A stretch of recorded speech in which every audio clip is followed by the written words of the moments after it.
नमस्कार, मैं महावीर सिंह राजपूत और आप देख रहे हैं चंदेरी हलचल वेब न्यूज चैनल।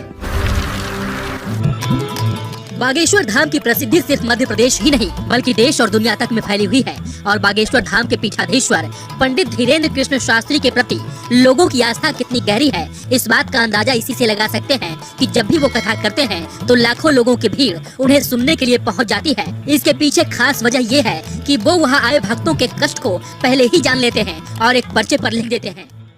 प्रश्न है बाबा जी, हमारे शादी का 4 साल हुआ। हमारे पति जो है और लड़कियों से संबंध रखते हैं, चोरी डकैती छिनैती सब करते हैं और हमारे तलाक की अर्जी डाल दी। मेरे माँ बाप बहुत पैसा लेकर मेरी शादी की है लेकिन कोई सुख नहीं। नजदीक आओ आप और कुछ पूछेंगी? तो मेरी नौकरी लग जाए भी कम नहीं हो। तुम्हारा पति भी 3 औरतों के चक्कर में है, एक के चक्कर में तुम पकड़ चुकी हो, उसी बात पे कलेश हुआ है और तुम्हारी भी एक जगह फदाल बचा रहा, उसी को कलेश मचा रहा है। मुन्ना पीछे पड़ा हुआ है, अब मत खुलवाओ आ गया। माइक लीजिए, हाँ या ना बोलिए। जी बाबा। क्या ये बात सही है? जी बाबा। हाँ, अब तुम भी सुधरो, तुम्हारा खसम भी सुधर जाएगा। जी बाबा। ना जी बाबा। बहन जी, तुम हमारी बहन हो, हम किसी की अवहेलना नहीं कर रहे, परंतु आप अपना मुंह कंट्रोल रखिए, पति से सामंजस्य बने, ऐसी विश्वनाथ के दरबार से आशीर्वाद है। शख्स का नाम है धीरेन्द्र शास्त्री। ये अपने आप को चमत्कारिक भगवान होने का दावा करता है। दरअसल ये मध्य प्रदेश का है और ये एक आश्रम चलाता है। आश्रम में मल्टी कैमरे लगे होते हैं, शूट होता है और लगभग लाखों लोग का पंडाल लगा रहता है। ये अपने आप को धर्मगुरु कहता है, चमत्कार करता है। लेकिन आपको पता है, इस शख्स की जैसी पोल खुली, FIR दर्ज हुआ, ये शख्स फरार हो गया। इस शख्स का आप लाखों यूट्यूब वीडियोस देखते होंगे। ये शख्स चारों तरफ से कैमरा लगाता है, लोगों को बुलाता है, उनके आते ही उनकी समस्याओं को जान लेने का दावा करता है और उसका निदान बताता है। कई बार तो ये शख्स इतना ज्यादा जलील करता है लोगों को कि उनकी निजी जिंदगी को उधेड़ के रख देता है। तुम किससे प्यार करती हो? महिलाओं को कहता है तुम्हारे गलत संबंध हैं। प्रश्न है बाबा जी, हमारे शादी का 4 साल हुआ। हमारे पति जो है और लड़कियों से संबंध रखते हैं, चोरी डकैती छिनैती सब करते हैं और हमारे तलाक की अर्जी डाल दी। मेरे माँ बाप बहुत पैसा लेकर मेरी शादी की है लेकिन कोई सुख नहीं। नजदीक आओ आप और कुछ पूछेंगी? तो मेरी नौकरी लग जाए भी कम नहीं हो। तुम्हारा पति भी 3 औरतों के चक्कर में है, एक के चक्कर में तुम पकड़ चुकी हो, उसी बात पे कलेश हुआ है और तुम्हारी भी एक जगह फदाल बचा रहा, उसी को कलेश मचा रहा है। मुन्ना पीछे पड़ा हुआ है, अब मत खुलवाओ आ गया। माइक लीजिए, हाँ या ना बोलिए। जी बाबा। क्या ये बात सही है? जी बाबा। हाँ, अब तुम भी सुधरो, तुम्हारा खसम भी सुधर जाएगा। जी बाबा। ना बहन जी, तुम हमारी बहन हो, हम किसी की अवहेलना नहीं कर रहे, परंतु आप अपना मुंह कंट्रोल रखिए, पति से सामंजस्य बने, ऐसी विश्वनाथ के दरबार से आशीर्वाद है। मेरा पति माफिया, मेरा पति गुंडा, मेरे पति के बारे में कुछ नहीं बोला। हाँ। मेरे बारे में झूठ में बोल दिया। साला बाबा अगर बाबा है तो मैं यहाँ गाली दे रही, मुझे पकड़वाए कि मैं जिस लड़की का पर्चा बनाया हूँ वो लड़की मुझे वहाँ बैठ के गाली दे रही है, तब तो मैं जो कहेंगे वो हार जाऊंगी। ऐसी बाबा बहुत है कि इनका भी सरेआम महिलाओं को एक शख्स कहता रहता है कि मुझे पता है कि तुम्हारे गलत संबंध है, तुम्हारे अफेयर है, निजी जिंदगी पर हमला करता रहता है। लेकिन इस देश में धर्म के नाम पर ऐसे लोग की संख्या करोड़ों में है जो लोगों को बेवकूफ बनाते हैं।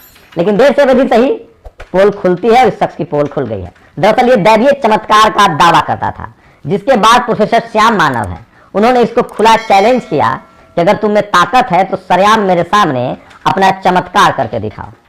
बस फिर क्या था, लाखों करोड़ों लोगों की हुजूम को बेवकूफ बनाने वाला, ऐशो आराम की जिंदगी जीने वाला, धर्म को धंधा बनाने वाला और सरेआम अनपढ़ लोगों को, सरेआम इस देश की महिलाओं को दावों से, झूठे वादों से और झूठे आशीर्वाद से पैसा ठगने वाले शख्स की पोल खुल गई।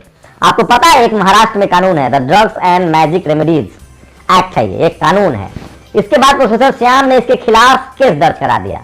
बस फिर क्या था, ये शख्स अपने वादे पर कायम नहीं रहा। अगर इस शख्स में सचमुच दैवीय शक्ति है, सचमुच भगवान हनुमान इसको अगर शक्ति देते हैं, वो प्रकट होते हैं जिसका ये दावा करता है, तो इसको भागने की जरूरत नहीं थी। ये पेपर की कटिंग देख लीजिए, ये सब मराठी में लिखा हुआ है कि ये शख्स फरार हो गया, वहां से भाग खड़ा हुआ, क्योंकि वहां रहता तो इसकी गिरफ्तारी हो जाती। सवाल है कि ऐसे धर्म गुरुओं का, जो धर्म का को बदनाम कर रहे हैं, जो धर्म के नाम पर धंधा कर रहे हैं, जो धर्म के नाम पर बिजनेस कर रहे हैं, उनका क्या? सवाल है कि क्या इस देश का टेलीविजन और अखबार इस पर बहस करेगा ताकि लाखों लोगों की गाढ़ी कमाई बच सके उसके बाद भी सोचिए, इस देश में भारत का संविधान कहता है कि आपको वैज्ञानिक टेम्परामेंट की तरफ चलना है। सोचिए, इस देश में बीमारियां क्या मंत्र से ठीक होगी? अगर मंत्र से ठीक होना होता बीमारी तो दुनिया भर में लोग रिसर्च क्यों कर रहे होते? तो इस देश में ऐसे लोगों पर क्या आपको नहीं लगता है कि रोक लगनी चाहिए? और अगर इस धीरेन्द्र शास्त्री को अपने इस विद्या पर, अपने इस कर्मकांड पर इतना ही भरोसा था तो ये फरार क्यों हुआ? ये दुनिया के सामने अपना चमत्कार क्यों नहीं दिखाता है? मैं फिर कह रहा हूं, भारत के मासूम लोगों को धर्म के नाम पर, जो धार्मिक लोग हैं, जो आस्था रखते हैं, उनकी आस्था के साथ खिलवाड़ करना, धर्म के नाम पर उनका शोषण करना, उनका आर्थिक सामाजिक शोषण करना, उनके समय की बर्बादी करना कितना बड़ा अपराध है। दरअसल बाबा का नागपुर में कार्यक्रम होना था। वहाँ एक प्रोफेसर श्याम मानव है जो सामाजिक कार्यकर्ता है, वो अंधविश्वास के खिलाफ, पाखंड के खिलाफ कैंपेन चलाते हैं। उन्होंने बाबा को सीधे सीधे चैलेंज किया कि बाबा आप हमें सरेआम अपना चमत्कार करके दिखाइए। लेकिन सच्चाई तो कुछ और है। मैं फिर कह रहा हूँ, इस देश का बहुत नुकसान हुआ है अंधविश्वास की वजह से। हमारी नस्लें, हमारी पीढ़ियां बर्बाद हुई है। हमारा देश गुलाम तक हुआ है अंधविश्वास की जगह से। आज भी महिलाओं को हत्या की जाती है अंधविश्वास की आड़ में। आज भी लोगों की बलि ली जाती है अंधविश्वास की आड़ में।